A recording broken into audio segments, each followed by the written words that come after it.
El extraordinario. Extraordinarium.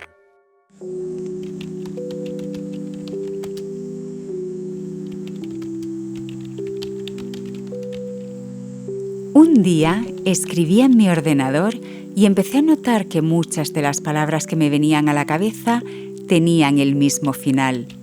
Era una especie de simetría que yo no buscaba y que se producía sola, como si fuera una ley física o mecánica. Tecleé la palabra nación y de pronto, como palomitas de maíz, empezaron a venir a mi cabeza las palabras región, unión, función, edición, posición, acción, creación, atención, revolución. Así, en un bucle vertiginoso, hasta que apareció la palabra explosión. Y entonces, alarmada, me pregunté: ¿por Jesucristo con todos sus clavos? ¿Pero qué está pasando aquí?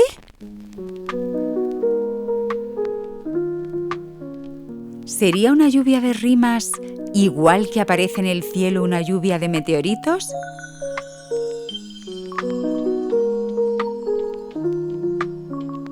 ¿O es que las rimas te pueden abducir igual que abducen los extraterrestres? Yo intentaba evitar la rima porque me habían enseñado que la rima espontánea y facilona es de un mal gusto excepcional. Pero lo curioso es que a mí me gustaba. Lo gozaba.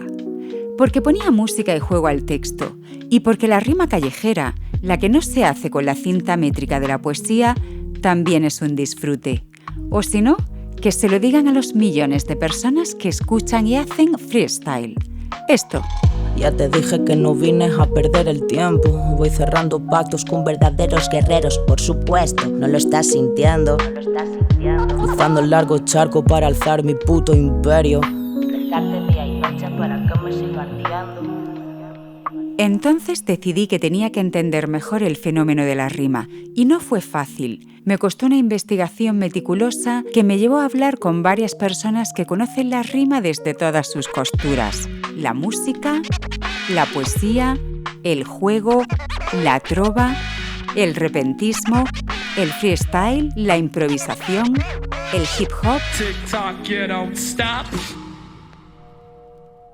Hablé con Luis García Montero porque es poeta y lleva toda su vida escribiendo y enseñando poesía. Le pregunté por la rima y me dijo: la rima ha sido siempre una compañera íntima de la poesía, que se equivoca quien desprecia la rima y que a veces los que utilizamos la rima pues también podemos equivocarnos. Hablé con el lingüista José Antonio Millán porque es experto en ritmo y puntuación y además es doctor en literatura comparada. Le pregunté por la rima y me contestó: la rima te pone en contacto con el pasado y con el futuro, lo cual no está mal. A su vez, ligado con otra cosa que es el ritmo del verso, los acentos del verso, que van creando una especie de transición en la cual tú te metes. Hablé con Alexis Díaz Pimienta porque es uno de los mejores repentistas del mundo y también le pedí que explicara en qué consiste esta forma de expresión. El repentismo es el arte de crear en versos con estrofas clásicas. Nosotros utilizamos cuartetas, quintillas, sextillas, octavillas, hasta pareados. Todo esto es el último reducto de la poesía medieval, de la poesía clásica. Aquí una muestra. Ha venido a improvisar un repentista cubano. Vine desde muy temprano y me senté en un rincón y he visto cómo un ciclón de gente muy inteligente me pasaba por el frente. Me asustaba el corazón. Lo he visto todo, lo he oído. Me he puesto tanto a pensar que ahora no sé improvisar. Y hablé con Negra porque es rapera y hace freestyle. A ver, para mí la rima es el día a día. Forma parte del día, ¿no? No solamente escrita, muchas veces es mental. Puedo estar tranquilísimamente preparándome el café y de repente me hago un free. Hay veces vocal, pero hay otras veces que se queda en la mente, ¿no? Entonces, podría decir que la rima sería como respirar. Y aquí, uno de sus frees. sintiendo fuerte el viento bien adentro. Se quedó abierta, la herida en el pecho. Hechizos los rompí al irme lejos, reflejo mis ancestros. En cada trazo negro de tu cuerpo, demuestro que vine a morir por esto, que aunque no lo veas, tengo fieles en mis dedos. Después de escuchar todo lo que me contaron, llegué a la conclusión de que hay unas leyes invisibles de la rima. Quizá unas leyes arbitrarias y cuestionables, pero si Asimov escribió unas leyes de la robótica, ¿por qué no iba a escribir yo unas leyes medio físicas, medio intuitivas de la rima? O mejor, unas leyes arcanas y recónditas que desentrañaran el alma de la rima. Y eso es lo que hice. Escribí estos principios y los llamé las leyes íntimas de la rima. ¡Vámonos! Esto es la fucking condición humana. Historias asombrosas de lo divino y lo mundano. Un podcast de Mar Abad, Marcus H. y Javier Álvarez.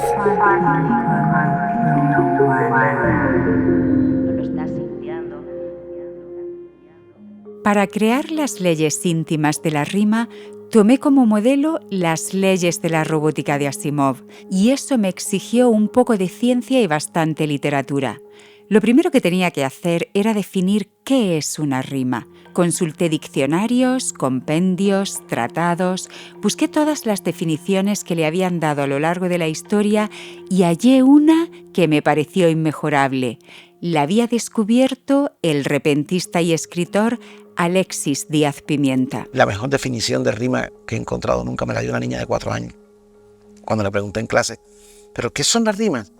Y me dijo, maestro, las rimas son aquellas palabras que tienen la misma musiquita en la punta. Cogí mi dictáfono y grabé. Palabras que tienen la misma musiquita en la punta. Ya tenía la definición, magistral. Era la más sencilla y la más intuitiva.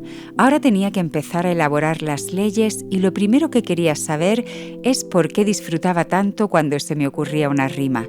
Cualquier rima, pispas. No hacía falta que fuera un hallazgo lírico ni una rima rocambolesca.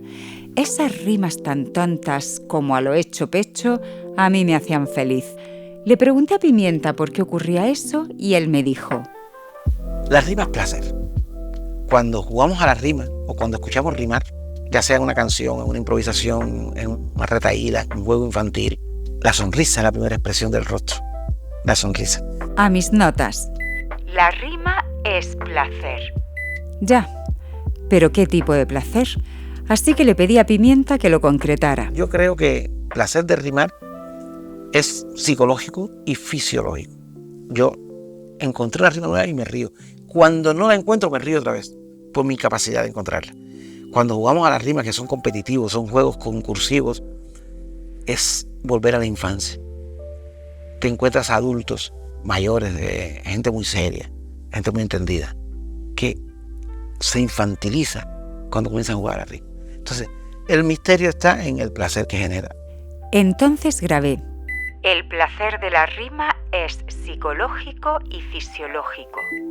Y lo siente la persona que la dice y la persona que la escucha. Alexis Díaz Pimienta me dijo que las rimas se gozan tanto por el placer estético. Ese fue el nombre que le dio el escritor francés Jean-Paul Sartre, pero Pimienta prefiere nombrarlo de otra forma. El placer estético en la oralidad yo prefiero llamarlo alegría estética. ¿Por qué? Porque la primera reacción de un oyente de repentismo es sonreír. Ante el hallazgo, ante la belleza, ante la sorpresa verbal. Sonríe y después aplaude, no a la inversa. Entonces, esa expresión espontánea de alegría es resultado del placer que percibe su aparato cognitivo, su cerebro. Formidable. Ahí había otro término que tenía que registrar en mi dictáfono. Alegría estética. Pero lo mejor de todo es que pude comprobarlo con ciencia empírica. Después de que Negra hiciera sus fris para este capítulo, me dijo: Mira, yo por ejemplo ahora, he empezado a sudar un poco después de recitar, ¿sabes? Estoy elevadísima, estoy como en un recital de poesía o en un concierto, cuando terminas estás tan potente porque es un desmadre. Ese recital Es una elevación. Ya tenía la primera ley. La rima es placer. La rima es placer. Estoy elevadísima. La rima es placer. Estoy como en plan... La rima es placer. Porque es un desmadre. La rima es placer. Es una elevación.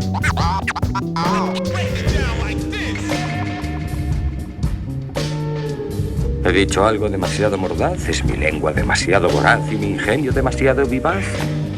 Cómete los huevos antes de que te rompa las piernas. La segunda ley casi se resbaló de la primera.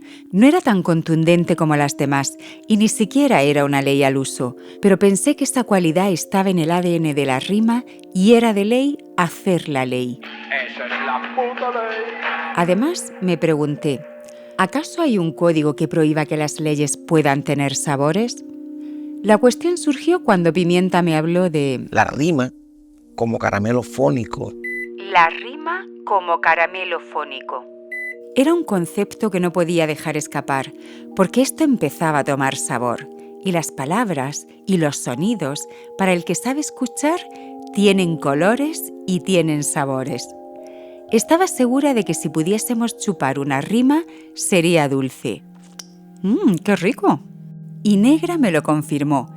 Estábamos hablando y de pronto, en un arrebato efusivo, como un subidón de azúcar, ocurrió esto. Oye, dímelo. La rima es crema. Es crema, es ice cream, total. Encima, mira, Rocco Marciano, que es uno de mis MCs, escritores, por excelencia. Y tiene un tema que es ice cream, que lo dice así, ice cream, ice cream. Ice cream, things want that ice cream. Y es como, es que es eso, es crema, tía, es crema. La rima es la crema. Quien lo entienda me va a entender, lo va a compartir, va a vibrar con esto, va a decir, ¡buah! Es que es la crema. Y así, como esos goterones de helado derretido, me cayó la segunda ley encima. La rima es dulce. La rima como caramelo fónico. Es crema. La rima como caramelo fónico. Ice cream, total. La rima como caramelo fónico. Ice cream, La rima como caramelo fónico. Es que es eso, es crema.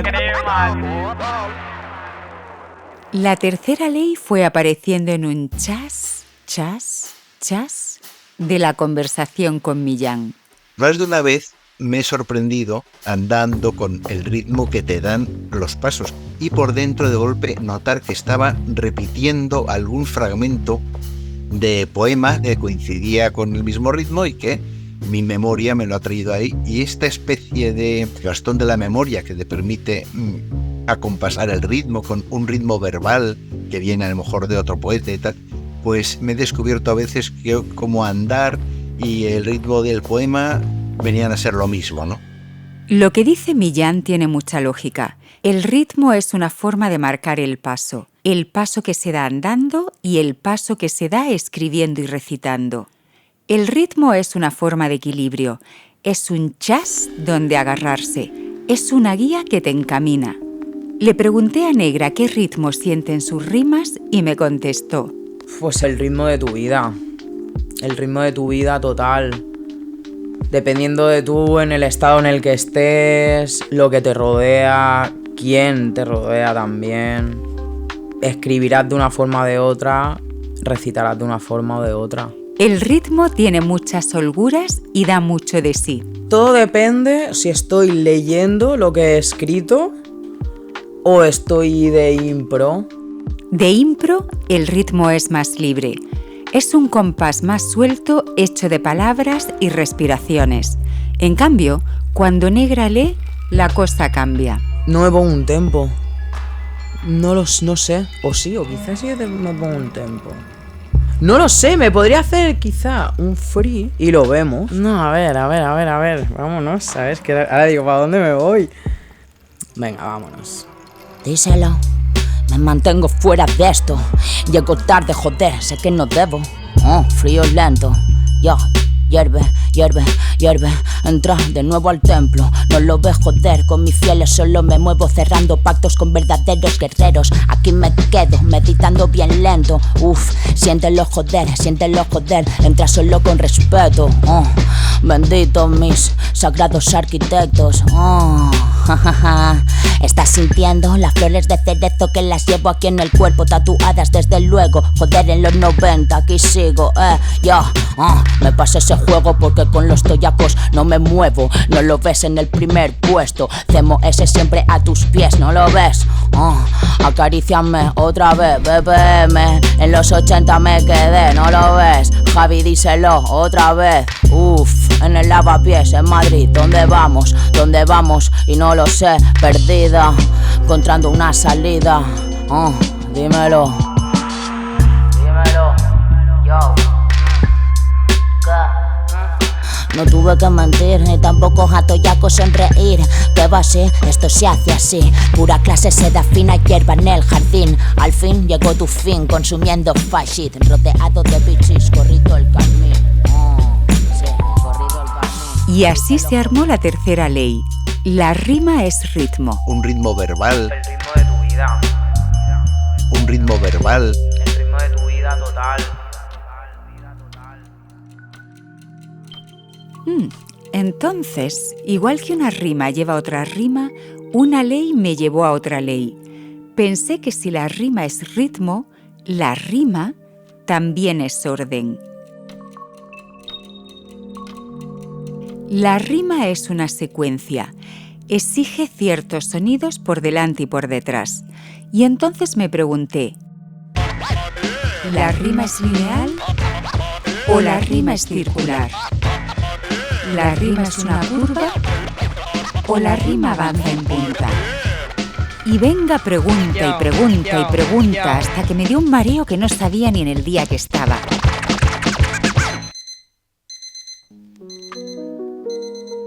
Menos mal que una alarma vino a rescatarme. A esa hora tenía la entrevista con José Antonio Millán y lo curioso es que me dijo algo que me ayudó a ubicarme de nuevo. La rima, en cierto sentido, a lo que te ayuda es a estructurar el tiempo. Eso me hizo entender que la rima es una especie de reloj que en vez de números marca palabras. El pasado es un sonido donde agarrarse y el futuro es expectación. El pasado es una referencia y el futuro una promesa. La rima es una especie de promesa de futuro y cuando llega lo que la rima te promete, tienes que tener al tiempo un recuerdo del pasado para disfrutar de ella. Ahí en la rima hay un juego con el tiempo, hay un juego entre el tiempo prometido por la rima anterior y el tiempo cumplido que te da la rima, que a la vez puede ser la promesa de otra rima futura. Es decir, la rima te pone en contacto con el pasado y con el futuro. La rima es un tiempo en minúsculas, un tiempo de andar por casa, un lapso corto que lleva de lo que acabas de escuchar a lo que crees que vas a oír. Pero la rima tiene otro tiempo en mayúsculas, ese tiempo grande de la vida que lleva de una escena a otra. Mira, lo que pasa aquí encaja con lo que hice allí. Es el tiempo que convierte los recuerdos en espejos. Ajá, esto no es casualidad, es una rima. Me lo explicó el poeta Luis García Montero cuando le pregunté qué era la rima en su vida. Pues mira, a mí me gusta decir que la vida rima, porque entreteje el tiempo y uno muchas veces va a una ciudad a ver una novedad y se encuentra con que esa novedad lo que le recuerda es un hecho de hace 25 o 30 años y decimos, pues la vida rima. La vida rima por un motivo. Porque hay vasos comunicantes, hay concomitancias y la literatura muchas veces es una toma de conciencia de las rimas de la vida, de cómo de pronto puede hacerse viva una escena de la infancia en una realidad que tiene que ver con un mundo que ya no es el infantil, ¿no? Y la vida rima por otra razón profundamente humana. La vida rima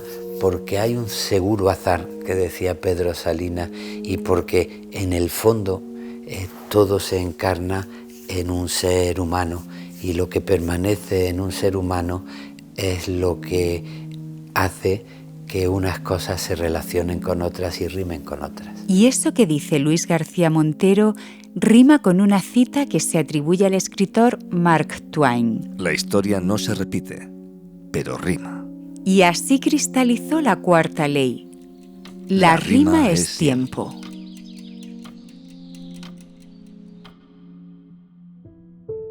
Lo siguiente que descubrí fue realmente sorprendente. Yo veía la rima como una juguesca cotidiana, o como una labor de platería y orfebrería fina cuando caía en manos de un poeta. Y ya, no veía más dónde tirar. Pero qué equivocada estaba, porque la rima también se puede utilizar para ayudar a niños con problemas en el habla.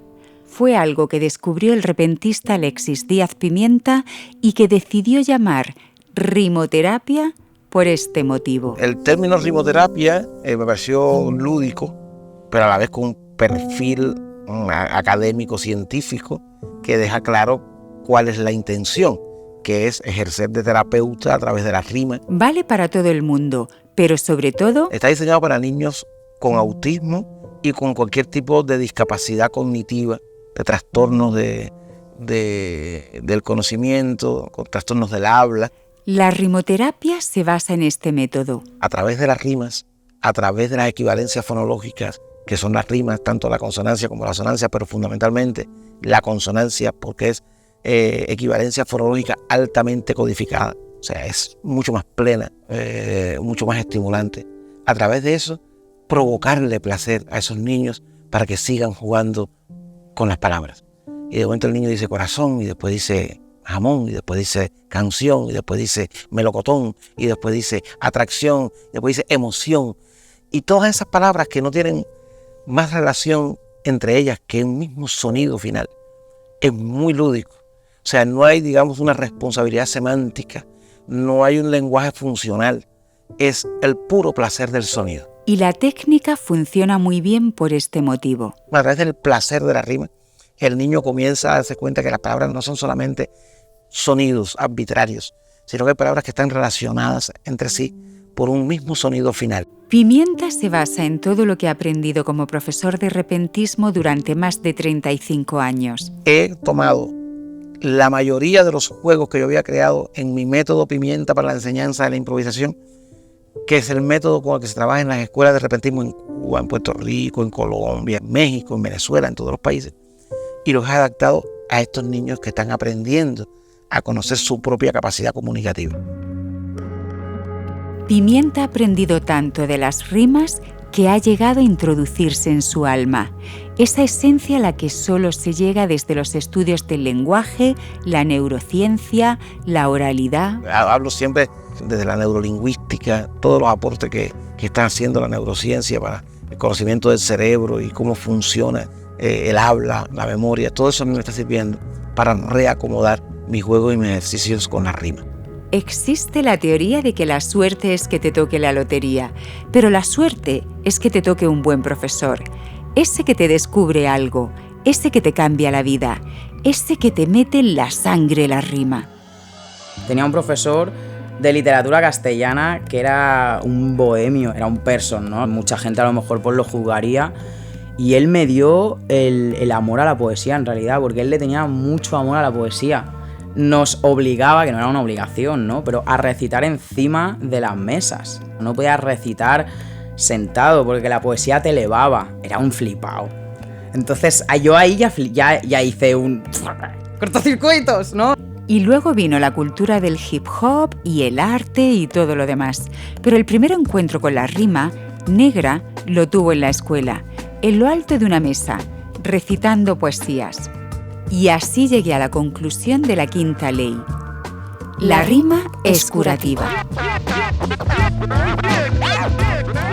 El puro placer del sonido. El amor a la poesía es el puro placer del sonido. Mucho amor a la poesía. El puro placer del sonido. El amor a la poesía es el puro placer del sonido. Descubre tu presencia y máteme tu vista y hermosura. Mira que la dolencia de amor, que no se cura, sino con la presencia y la figura. Esto es la fucking condición humana. Para ti, hermano, y para ti, hermana.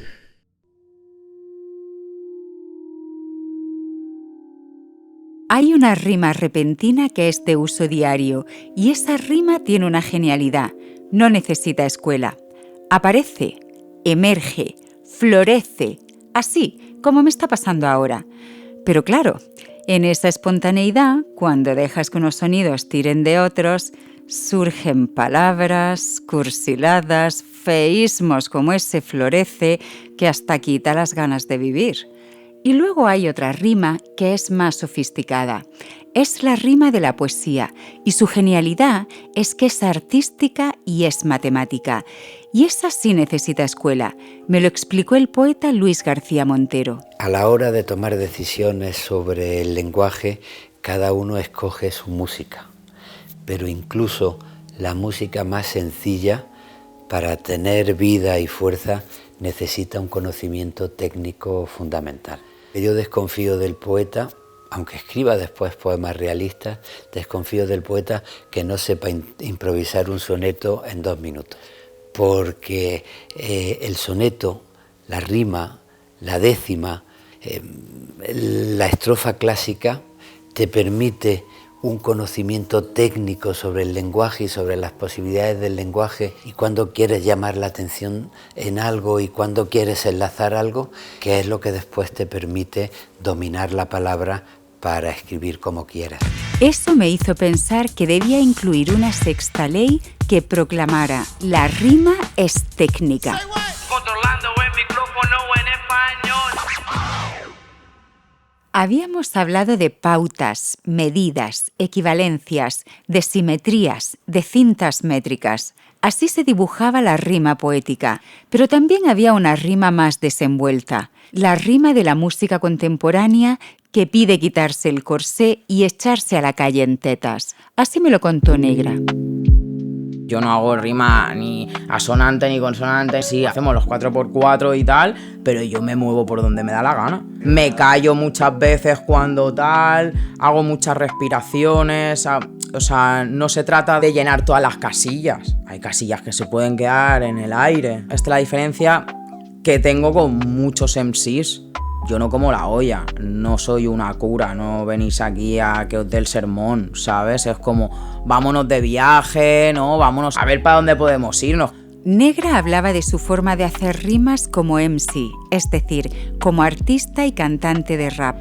Esa rima de la música freestyle es muy libre, es callejera, y eso me llevó a pensar en las texturas, en la sensación táctil de la rima.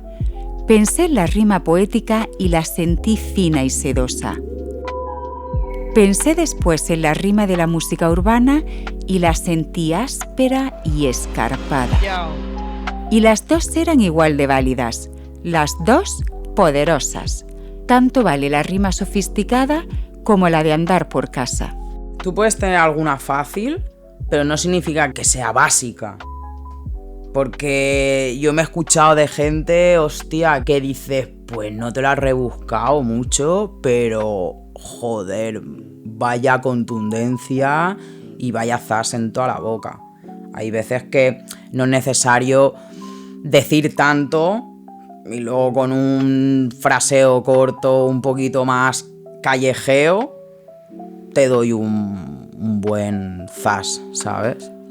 Y así fui a parar a un cruce de caminos. La rima es técnica y la rima es espontaneidad.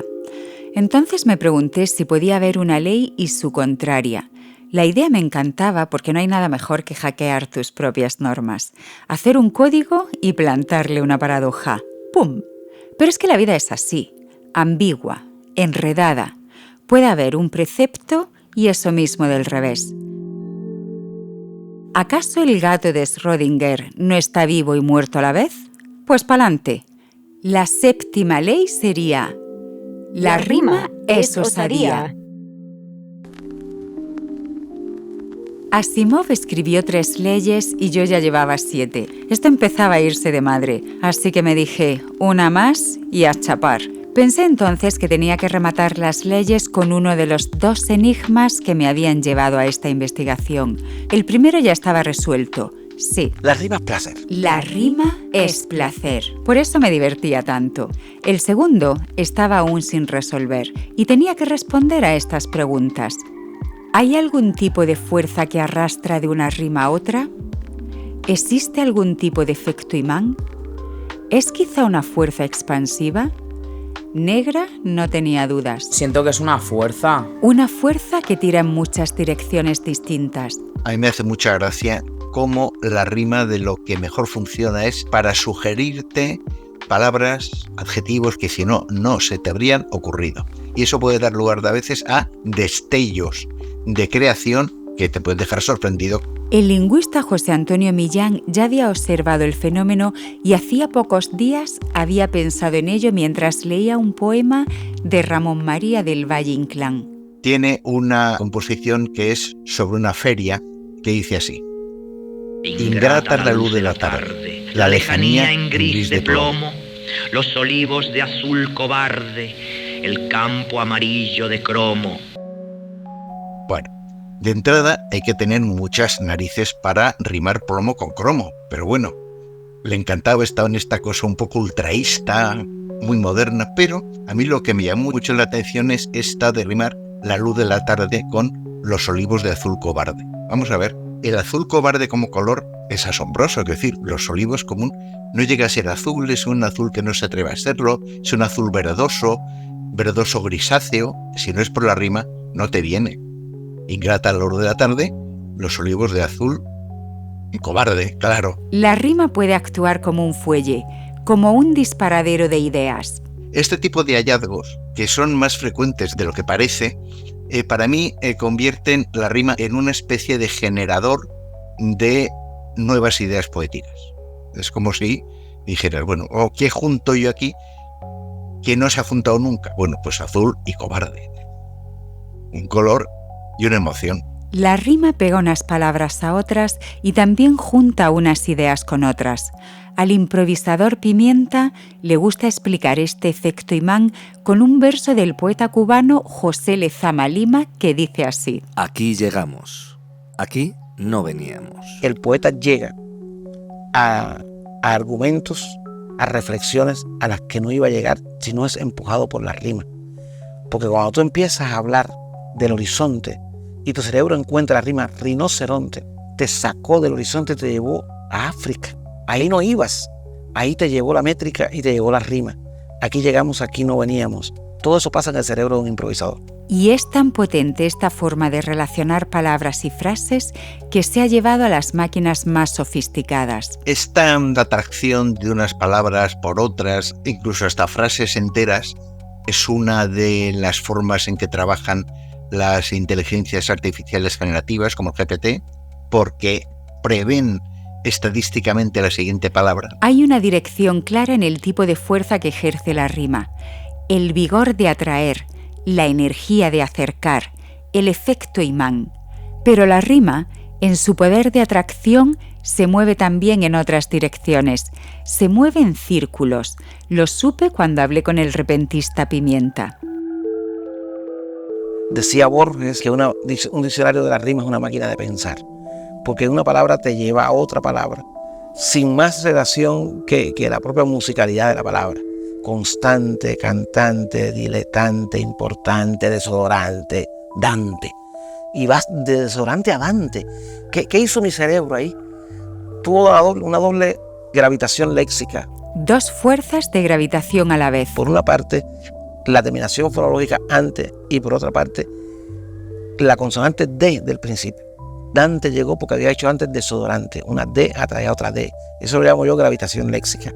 Como una palabra atrae a otra palabra a través no solamente de lo semántico, sino también de lo fónico.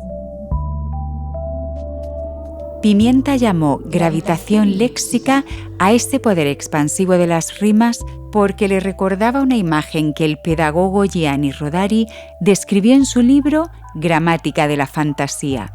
Y él decía que cada palabra cae en el cerebro del oyente como una piedra en un estanque y crea ondas concéntricas que hacen que esa palabra se relacione con otras palabras. Pimienta llamó a estas ondas concéntricas de la rima ondas rodarinas en honor a Rodari y me explicó que estas fuerzas pueden originarse por muchos motivos. Uno de ellos es el sonido de la primera letra de una palabra.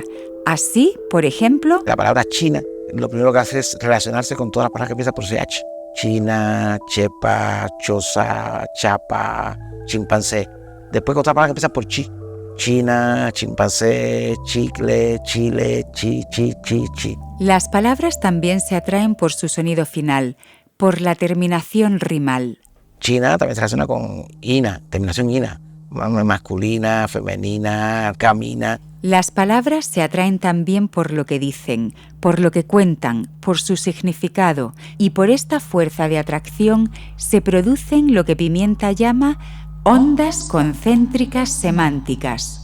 La palabra china, en este caso, es polisémica, porque la China es la piedra que hay en el estanque, pero también es la persona asiática y el país asiático. Por lo tanto, lo semántico también genera unas ondas concéntricas determinadas. Aunque Rodari no fue el primero en hablar de estas ondas concéntricas, unas décadas antes, Ramón María del Valle Inclán escribió en su libro La lámpara maravillosa: A donde no llegan las palabras con sus significados, van las ondas de sus músicas. La emoción vive en aquellas palabras que contienen un tesoro de emociones en la simetría de sus letras. Como la piedra y sus círculos en el agua, así las rimas en su enlace numeral y musical.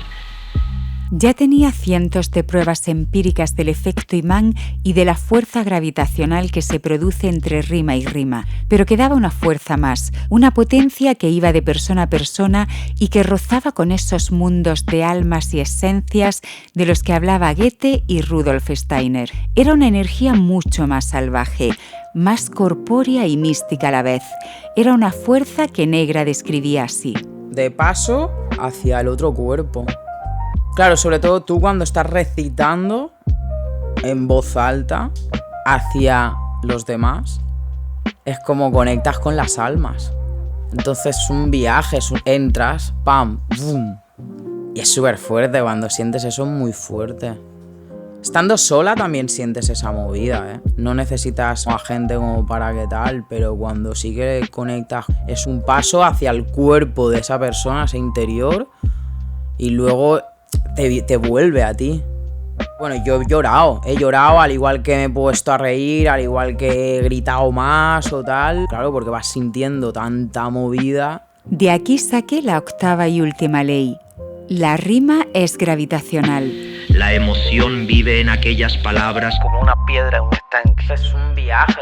La emoción vive en aquellas palabras y crea ondas concéntricas. Es un viaje. La emoción vive en aquellas palabras que contienen un tesoro de emociones en la simetría de sus letras. Es un viaje. Y así, por fin, terminé de escribir este tratado titulado Las leyes íntimas de la rima. La rima es placer. Y amanecer. La rima es dulce. Y tesurce. La rima es ritmo. Y algoritmo. La rima es tiempo. Y pasatiempo. La rima es curativa. Y adictiva. La rima es técnica. Y pirotécnica. La rima es osadía. Y rebeldía. La rima es gravitacional. Y diagonal.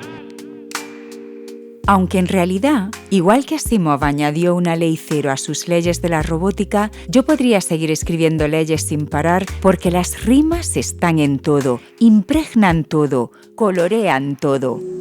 La terminación rimal es el colorido de las palabras. Hay palabras azules, hay palabras grises, hay palabras negras, palabras blancas, palabras amarillas, ¿no? Tiene un aspecto cromático. Entonces, cuando hablamos en prosa, hablamos en blanco y negro. Cuando hablamos con rima, hablamos en colores. Y siempre seguirán surgiendo de forma espontánea. O puede que atraquemos a alguien por ahí y le preguntemos: ¿lo que es la rima para mí? Sí, dímelo en un free. Yao, lo tengo tan oscuro en el pecho. Que me estás ardiendo. No lo sé si es puro veneno o qué. ¿Qué me estás diciendo, Susurra al oído. ¿Y qué? No tengo remedio. Ni sé si estás viva o muerta. ¿Qué? ¿Eres real o? ¿Existes? Solo sé que te tengo aquí dentro. Y siempre te siento en el pecho. Siempre tan adentro, que no sé si es cierto. Tan adentro, que no sé si es cierto.